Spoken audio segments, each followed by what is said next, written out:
Lordship, this is a first application for suspension of sentence offences under Section 364 Allowship. The prosecution story as per para 2 Allowship. The prosecution case in brief is that Har Singh Thakur posted at police station Shanagar received information through mobile from village Nunagar that Yashwant Singh was kidnapped by Pintu Rathore and other persons. On that information, when Har Singh reached Nunagar, Sukandi Rathore got a rural report written to the effect that Pintu Rathore, son of Sudama Rathore, who was in jail in a case in Rua about a year ago, Sudama Rathore had sold land worth 1 lakh rupees to get him bail. He had bought the land by paying cash. But when Pintu came out of jail, he used to say that his land has been bought at a low price. He has to pay more money for the land.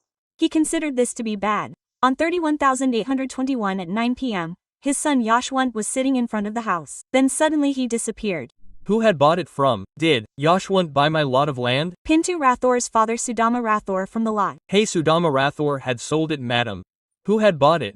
Suknindi, the one who was kidnapped, her father. Well, Yashwant's father. What was her age? Yashwant. 24 years old, married for the age. He asked people here and there but could not find anything. At around 11 p.m., he received a call from a mobile number on his mobile number.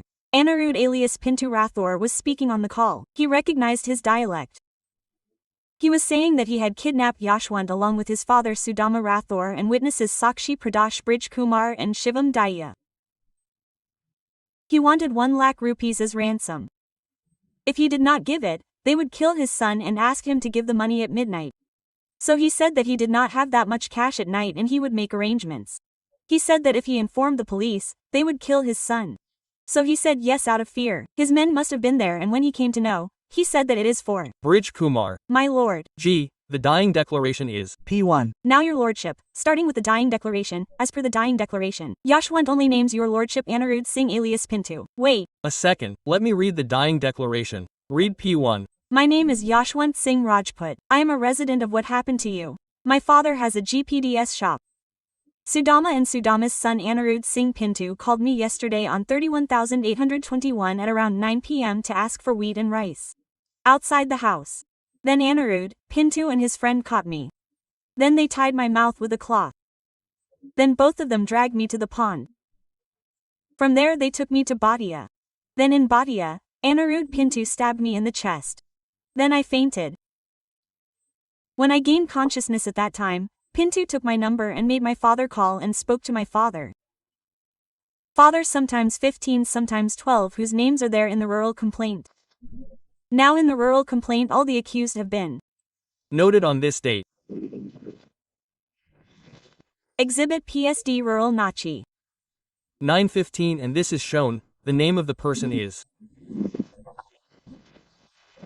Sudama and Firdaus's name is separate. My lord Shivam dies also Shivam's. Also separate. My lord the number from which the call was made, is this your phone? No lordship, whose number is this? Yours. There has been no investigation about its owner. And then it has been attributed to Anirudh alias Pintu, but it has come in the cross-examination of PW3 that no investigation has been done regarding his ownership. Sir, tell me this much, in the dying declaration, it is mentioning the names of 2 persons in total. In the cross-examination of Brijla, the cross-examination of Bajlal, 4 and 5 may be the scene of Yashwant by, yes, where the man he has is stated specifically, he has beaten him by kiss and festival. Can you see? Or after this, please read the paragraph together. Yes, it is correct to say that accused Brijlad did not tell me any work that you should come here. It is correct to say that Raj Brajkumar did not tie my hands, mouth and eyes with a bandage. No, wait a second, we just want to understand that when the dying declaration was recorded, it became a statement under 161. Okay, so in that he is mentioning only 2 people involved in the incident and Pintu called in the incident and Shivam was found present there. So the third Shivam was also equal. Yes. Was there a settlement with Shivam? There was a compromise with Shivam. No, not Shiva. Because when Shivam and Sudama were cross-examined for this, nothing much came out for Sudama. No, they gave him a clean chit for Sudama and Pradosh. Nothing came out for him, because nothing came out in the medical report. But for Brijla, specifically in paragraph 5, it says that the witness said that Brij Kumar hit me. Brij Kumar had hit me with kicks till my hands. Let us see his medical examination. Yes, sir, because then in the dying declaration, our only concern is that why is he mentioning the names of only 2 people? There were 2 people there. Read the dying declaration once again. He says in the dying declaration, and the dying declaration is written at 9:15 after the recording of Riyati Lalchi. Yes, Sudama and Sudama's son Anirudh Singh called me yesterday on 318 at about 9 p.m. to ask for wheat and rice. Then Anirudh and his friend caught me. Okay, they are friends so they are not people. Then they tied my mouth with a cloth.